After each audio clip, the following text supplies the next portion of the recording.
Baik, bismillahirrahmanirrahim. Assalamualaikum warahmatullahi wabarakatuh. Teman-teman mahasiswa, pada hari ini saya akan mencoba menjelaskan tentang studi kasus ya dalam mata kuliah hukum asuransi. Saya bacakan saja langsung studi kasus tersebut, bahwa Tuan Kom, seorang warga negara Indonesia, pemilik mobil Hyundai yang mobilnya diasuransikan kepada PT Asuransi Baturka Urang Ka Batur. Suatu hari mobil Tuan Kom itu dipakai oleh Mas Popo, sahabatnya, tanpa izin dari Tuan Kom, dan terjadilah tabrakan pada turunan tajam di sebuah daerah Tanggung Parahu, sehingga mengakibatkan mobil Tuan Kom itu rusak berat. Nah, Mas Popo mengaku salah dan bersedia ganti rugi kepada Tuan Kom. Tapi karena Tuan Kom memiliki utang kepada Mas Popo, sehingga Tuan Kom memperhitungkan utang masa lalunya, sehingga ganti rugi itu dianggap lunas. Selanjutnya, Tuan Kom mengajukan klaim kepada PT Asuransi Baturka Urang Ka Batur.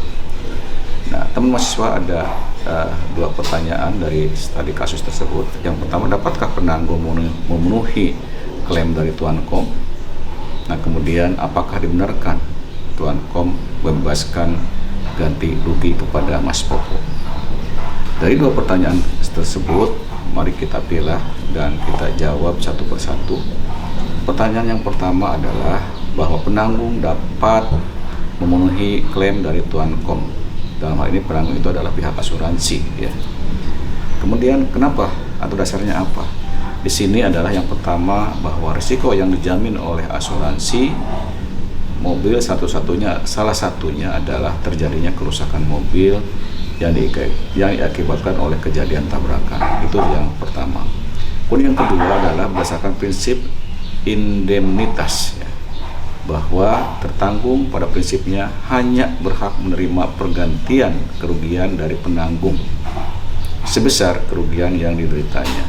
Jadi ganti kerugian tersebut setinggi-tingginya adalah kerugian yang sungguh diderita. Hal tersebut berarti jika barang yang dipertanggungkan mengalami kerugian, ya, tertanggung akan menerima ganti rugi sebesar jumlah pertanggungan dengan pengertian tidak melebihi nilai atau harga barang yang sesungguhnya. Nah, itu jawaban yang pertama. Kemudian kita lanjut kepada pertanyaan yang kedua sekaligus dengan jawabannya. Jadi jawabannya adalah bahwa tidak dibenarkan Tuan Kom membebaskan ganti rugi kepada Mas Popo sebagai pihak ketiga. Nah, kenapa demikian? Hal ini berdasarkan satu ya. Di sini ya, di dalam KUHD pasal 284 dikatakan bahwa penanggung, dalam hal ini pihak asuransi yang telah membayar kerugian dari suatu benda yang dipertanggungkan, mendapat semua hak yang ada pada tertanggung terhadap pihak ketiga, dalam hal ini Mas Popo, yang menyebabkan kerugian tersebut. Itu dasarnya. Kemudian yang kedua adalah berdasarkan prinsip subrogasi. Jadi, penanggung yang telah membayar ganti kerugian kepada tertanggung, dalam hal ini karena asuransi sudah membayar kepada Tuan Kom berdasarkan perjanjian pertanggungan, dapat menuntut.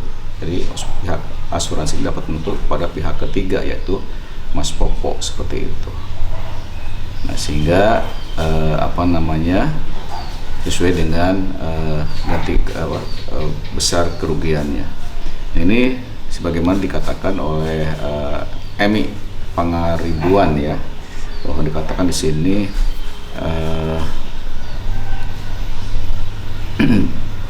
penanggung yang telah membayar ganti kerugian kepada tertanggung berdasarkan perjanjian pertanggungan dapat menuntut ganti kerugian itu kepada orang yang oleh tertanggung dapat dituntut bertanggung jawab atas kerugian yang diderita, dan tuntutannya ini sudah dilepaskannya karena ia telah menuntut dari penanggung.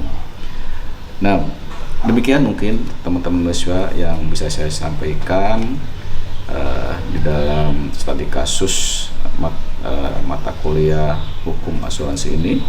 Kurang lebihnya mohon maaf. Wassalamualaikum warahmatullahi wabarakatuh.